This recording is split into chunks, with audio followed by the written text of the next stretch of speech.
आज जो किन्नौर शहर में प्रेस कॉन्फ्रेंस लेने की वजह ये है, मेरे पास अभी भी एक लेटर है कि मुझे तालुका सदर बनाया गया था और तालुका सदर बनाने के बाद मुझे ना कोई इंटीमेशन दी गई निकालने के टाइम पे, ना मुझे कोई नोटिस दी गई। मुझे ऐसा निकाल कर फेंक दिया कि मैं पार्टी से कोई ताल्लुक़ नहीं रखता हूँ। इस वजह से कि वहाँ पर नांदेड़ के अंदर फेरोज़ लाला जो जनरल सेक्रेटरी है मराठवाड़े के, और मिर्ज़ा अमजद बेग और कलीम रमज़ानी, ये तीनों ने अपनी खुद की, ऐसा लग रहा है कि खुद मर्जी चला रहे हैं और पार्टी में ही अंजाम दे रहे हैं। तो मैं ये कहना चाहता हूँ कि मुझे क्यों निकाला गया, इस वजह से कि यहाँ पर एक आदिलाबाद में एक आदमी रहता है जिसके क्लब और जुआ चलता है। तो मैंने उसको फ़ोन किया था कि भाई ये जुआ और क्लब हमारे किन्नौर तालुके में तुम्हारा नहीं आना, वरना मैं इसलिए आंदोलन करूँगा बहुत बड़ा तुम्हारे इसके लिए। तो उन्होंने क्या किया कि यहाँ पर जो आज जो तालुका सदर जिसको बनाया गया फेरोज़ लाला, कलीम रमज़ानी और मिर्ज़ा अमजद बेग ने, उस इंसान ने इनको मिलकर, वो राष्ट्रवादी से आए वाला है और 3-4 पार्टियां छोड़कर आए वाला है। तो इन्होंने जो काम किया कि भाई अपने क्लब और मटके के लिए आंदोलन होएगा, इस वजह से इन्होंने डायरेक्ट मिर्ज़ा बेग को बात किया नांदेड़ के अंदर। और लोगों में ऐसी चर्चा है और इंशाल्लाह उसके भी सबूत दूंगा मैं कि अमजद मिर्ज़ा बेग ने 1 लाख रुपए लेकर इसको तालुका सदर की पद दी गई यहाँ पे किन्नौर के अंदर। तो हमारा ये बोलना है कि मिर्ज़ा अमजद बेग को मैंने फ़ोन किया कि भाई क्यों मुझे बात बताए नहीं, मुझे कोई नोटिस नहीं, मेरा काम अगर क्या गलती हुई मेरी ये तो बताना था। तो मिर्ज़ा अमजद बेग ने कहा कि मुझे किसी का फ़ोन उठाने की ज़रूरत नहीं है। तो मैंने कहा कि भाई जिला सदर पे क्यों हैं आप लोग, क्यों बने? और मैंने फेरोज़ लाला को भी फ़ोन किया तो उन्होंने भी कहा कि नहीं वो हो गया। मैंने कहा कि भाई मुझे तो बताना था, आप मुझे तो भरोसे में लेना था। अगर मुझसे कुछ गलती होंगी, अगर मुझसे ये कुछ नाराज़गी होंगी तो मुझे बता के नोटिस दे के बुलाना था नांदेड़। तो नहीं बुलाया मुझे। और यहाँ पर एक जुआ जो चलाता आदमी, आज भी जुआ चलता है और मटका चलता है, ऐसे लोगों को ये लोग भर्ती कर रहे हैं पार्टी में। और इसकी रीज़न ये है, वजह ये है कि अभी हिमायतनगर में भी राष्ट्रवादी से एक आदमी को लेकर आकर तालुका सदर बना दिया गया। किन्नौर में एक आदमी को लाकर गब्बर काजी को तालुका अध्यक्ष बना दिया गया राष्ट्रवादी से लाकर। और माहौर में भी राष्ट्रवादी से बनाने का इनका अंदाज़ा चल रहा, क्योंकि ये चीज़ ऐसी कर रही है लोग कि भाई पूरे राष्ट्रवादी को लेकर नांदेड़ से मजलिस का नाम और निशान मिट जाना, ये वजह है इसकी, क्योंकि पुराने लोगों को हटा रहे। और अकबर साहब का ये कहना है कि मेरे पास जो 2 नंबर के धंधे करने वाले हैं, मैं कॉलर पकड़कर उनको बाहर निकालूंगा। तो यहाँ पर ये हो गया कि नांदेड़ की जो टीम है अभी जो, ये लोग 2 नंबर के धंधे करने वालों को लेकर आ रहे, जुआ, मटका, ये शराब बेचने वाले, ये लोगों को। तो मैं असद साहब, अकबर साहब और इम्तियाज़ जलील साहब से अदबन गुजारिश करता हूँ कि इस पे ध्यान दें आप, और मजलिस को बचाना है तो ये तीनों को हटाना ज़रूरी है। फेरोज़ लाला और अमजद मिर्ज़ा बेग जो जिला सदर है और कलीम रमज़ानी। फ़ोन यहाँ पे कोई कितना भी नुकसान हो जाओ या दवाखाने का रहो या कुछ रहो, एक फ़ोन नहीं उठाते, क्योंकि ये लोग उठते 2 बजे और 5 बजे ऑफिस में आते हैं। क्योंकि इतना ये क्या समझ रहे हैं कि मराठवाड़ा एक देगलूर नाका मराठवाड़ा है, इतना समझ रहे ये लोग खाली।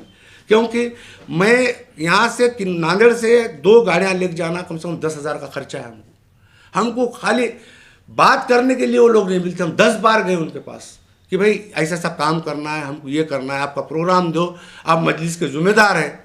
तो हमसे कोई बात नहीं की गई, हमको कोई मिलने को तैयार नहीं है वहाँ पर। और हमारा फ़ोन, मैं बता रहा हूँ, मेरे पास अभी फ़ोन डिटेल्स है, मैंने कम से कम 1000 फ़ोन लगाया अमजद मिर्ज़ा बेग को इस सिलसिले में।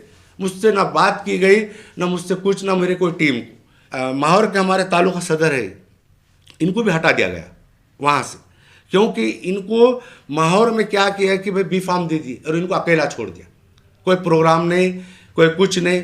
और इनका मुझे फ़ोन आया कि मज़हर भाई कलीम रमज़ानी मेरे को 1 लाख रुपए मंग रहा बोले। तो मैं बोला भाई किस वजह से मंग रहा है ये पूछो तुम। तो कलीम रमज़ानी का ये बोलना था कि इम्तियाज़ जलील साहब आएंगे, मैं ये खुले अल्फाजों में बोल रहा हूँ, प्रेस कॉन्फ्रेंस में बोल रहा हूँ, और मेरे साथ में तालुका सदर बैठ के, तो इम्तियाज़ जलील साहब आएंगे तो उनका डीजल का खर्चा देना लगता, उनके खाने का खर्चा देना लगता। तो इन्होंने कहा कि भाई यहाँ आएंगे तो उनका खाने का खर्चा तो हम करेंगे। नहीं नहीं बोले, हमको 1 लाख रुपए तुम जमा करना। और जो बी फार्म दिए गए तो इनसे 5,000 बी फार्म को लिया गया। 7 बी फार्म 8 बी फार्म के 3,000 रुपये, 3,000 जहाँ के 1,100 रुपये बी फार्म को दिया जाता। तो इन्होंने फिरोज लाला को शिकायत करे कि फिरोज लाला मुझसे 1900 रुपये ज़्यादा ले लिए। तो फिरोज लाला का ये बोलना है कि कुछ नहीं होता। मैं चलो क्या बात है। तो फिरोज लाला का भी फ़ोन आया, 1 लाख रुपये तुम जमा करो हमारे पास। तो मैं यही फिरोज लाला को बात किया मैंने, और मिर्ज़ा अमजद बेग को बात किया कि भाई हम 12 साल से पार्टी में काम करते, हमारे पास इतने बड़े बड़े दिग्गज लीडर आए, बैरिस्टर असदुद्दीन अवैसी साहब आए, अकबरुद्दीन अवैसी साहब आए, मगर हमारे पास ना कोई 1 रुपया मांगा गया, ना कोई खाने का खर्चा मांगा गया। सब उन लोगों ने यहाँ पे काम किया और वो लोगों ने मांगे, और सैयद मोइन साहब ने पूरा खर्चा यहाँ उठाया उनका। तो भाई मैं बोला कि भाई क्यों मांग रहे तुम। 5 बुक भेजे और मुझे कहा गया कि भाई ये बुक है ना, हमको कम से कम 60 से 70 हज़ार किनवट तालुके से जमा कर कर भेजो। तो मैंने सवाल किया कि भाई ये 70,000 रुपये मैं जमा कहाँ करूँ। तो तुम कोई भी ऑफिस में जाओ और कोई भी ऑफिस में तुम जाकर ये लेटर बताकर पैसे लो। तो मैंने इस बात का अल्लाह गवाह है, मैंने यही बात किया कि साहब नए नए आए, फिरोज लाला के अल्फाज में यही बोला, फ़ोन पे बोला कि साहब तुम नए नए लोग आए वाले हैं, तुमको मजलिस का कुछ इसका मालूम नहीं है कि मजलिस में क्या चीज़ है। अगर यही बैरिस्टर असदुद्दीन अवैसी साहब को अगर मालूम हुआ तो तुम्हारा नुकसान होगा। और उनके साथ में जो लोग बैठे हुए रहते हैं वही डिमांड करते हैं पैसों की। फिरोज लाला के साथ में बैठते हैं कि हमको इतने पैसे चाहिए, हमको इतने पैसे चाहिए। अभी हम वहाँ जाते हैं तो अगर हमारी गुलपोशी करना है तो वो हार भी हमारे पैसों से मंगाना लगता, हमको मंगाना लगता। और हमारे से ये करते कि भाई ये घड़ी अच्छी दिख रही। मैं खुले अल्फाजों में आज बोल रहा हूँ, हमको कहा जाता कि एक बेचारे वो के कोई तो तालुके से आए थे, तो उनको ऑर्डर दिए कि घड़ी और इतने मिठाई के डब्बे लाओ हमारे लिए, क्योंकि मजलिस में ये चीज़ नहीं है। मजलिस इत्तेहादुल मुस्लिमीन में ये चीज़ें नहीं है। इन्होंने पैसों की डिमांड कर रहे हैं, खाली पैसे ले रहे। ये लेटर है, अभी मेरा 1.5 साल ये लेटर बाकी है।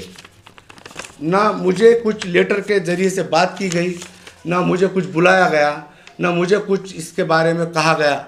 अचानक एक जुआ चलाने वाले, क्लब चलाने वाले को तालुका सदर बना दिया गया। अभी ये मजलिस में ये काम नहीं है। ये मेरे पास लेटर है, अभी मेरा 1.5 साल बाकी लेटर के हिसाब से। और मैं अभी रिकॉर्डिंग है, इंशाल्लाह वो भी रिकॉर्डिंग मैं आपके सामने लाऊंगा। ये रिकॉर्डिंग है कि उन्होंने पैसे लेकर वापस जाना मुसाफिर ने समझा कि भाई मैं जाकर प्रचार करूं पार्टी का, और पार्टी के पूरे सीटा गिरा दिए वहाँ, क्योंकि वहाँ पे भी फिरोज दोस्तानी भी राष्ट्रवादी से है, फिरोज लाला भी राष्ट्रवादी से आए वाले हैं, और ये भी आदमी राष्ट्रवादी से आए वाला है जो किनवट के तालुका सदर बने। सो ये तीनों ने मिलकर प्लानिंग करके माहौर के पूरे सीटा गिरा के राष्ट्रवादी के सीट आए। अभी इंशाल्लाह मैं बैरिस्टर असदुद्दीन अवैसी साहब से भी मिलूंगा, अकबरुद्दीन अवैसी साहब से भी मिलूंगा, इम्तियाज़ जलील साहब से भी मिलूंगा, और उनको ये बातें तमाम रखूंगा कि साहब नांदेड़ में इस तरीके से चल रहा है, पैसे हर पद देने वाले से पैसे मांग रहे। अभी आप देखेंगे तो बिलोली का भी एक पद शहर अध्यक्ष के डिमांड किया गया पैसों का। इंशाल्लाह वो भी बात मैं रखूंगा। सिर्फ इन्हों पैसा कमाना चाहते हैं, हो सकता है इनकी क्या पार्टनरशिप भी हो सकती, अल्लाह बेहतर जाने। क्यों कि मैंने किनवट से 100 लोगों को ले जाके उनको सबूत दिया। यहाँ से 200 लोगों ने फ़ोन किया कि मटका चलाने वाला और जुआ चलाने वाले को तुम देंगे तो मजलिस में नुकसान हो जाएगा मजलिस का। ये बोलने के बाद भी हर आदमी ने कहा कि भाई मत दीजिए। और मुझे भी कोई लालच नहीं है ना, मैं कोई पद के लिए नहीं कह रहा हूँ। मैं चाह रहा हूँ कि भाई कोई बेहतर आदमी लाइए, आप मजलिस चलाना है, मैं उसके साथ में कंधे से कंधा लगा के काम करूँगा। मैंने जिला सदर से बात किया कि भाई ऐसी ऐसी चीज़ है और एक तुमने गलत किया और तुम मुझे फ़ोन उठाते नहीं मेरा। तो जिला सदर का अल्फाज है कि मैं फ़ोन क्यों उठाऊँ तुम्हारा। मैंने कहा कि तुम जिला सदर फिर बने क्यों, ये परसों के दिन की बात है। फिर जिला सदर तुम बने क्यों। तो मुझे कलीम रमज़ानी से एक धमकी आई कि भाई तुम सदर को कुछ बोलना नहीं तो बुरा अंजाम होएगा बोल के ये धमकी आई। और ये कॉल व्हाट्सएप पे किया गया मुझे, ये कॉल व्हाट्सएप पे किया। मैं बोला इंशाल्लाह देखेंगे क्या है। तुम्हारा बोलना है, क्या करना है। मैं नांदेड़ अकेला आऊँगा, उस दिन बताओ मुझे क्या करना है। आखिर सवाल है, संगीन इल्जामात है आपकी, अगर आप सिद्ध नहीं कर सके तो मानहानि जैसे मुकदमों का सामना करना पड़ सकेगा, आप तैयार है? बिल्कुल इंशाल्लाह, क्योंकि मैं इतनी बड़ी प्रेस कॉन्फ्रेंस ले रहा हूँ तो मुझे कुछ तो भी मेरे पास होगा बोल के ले रहा हूँ ना, सबूत के साथ में ले रहा हूँ ना। हमेला ख़वातीन और औरतों के दिगर अमराज बांझपन के इलाज के लिए फैमिली प्लानिंग की मशवरात के लिए बेहतरीन आलात की सहूलत में नॉर्मल और ऑपरेशन से बच्चों की पैदाइश के लिए और ज़चगी के साथ साथ औरतों के दिगर अमराज के इलाज के लिए खुसूसी नज़्म केरला के मल्टी स्पेशलिटी और गवर्नमेंट हॉस्पिटल के तजुर्बेकार डॉक्टर खान सारा नुजरत मावीन maternity and nursing home Chawalwala complex SBI bank के ऊपर देगलू नाका नांदेड़। हमारे यहाँ फर्नीचर, पलंग, सिंगारदान, सोफा सेट, अलमारी, dining table, fridge, computer table और दीगर कंपनियों के फर्नीचर दस्तियाब है। एक मरतबा तशरीफ लाकर खिदमत का मौका दे। प्रूफ राइटर मौलाना शबीर साहब, deluxe furniture mall and home appliances, fruit market के सामने, माल्टेगरी रोड, कामठा, नांदेड़। अस्सलाम वालेकुम, मैं अखिल मिर्जा। हमें उम्मीद है कि आपको हमारा चैनल अच्छा लगता होगा।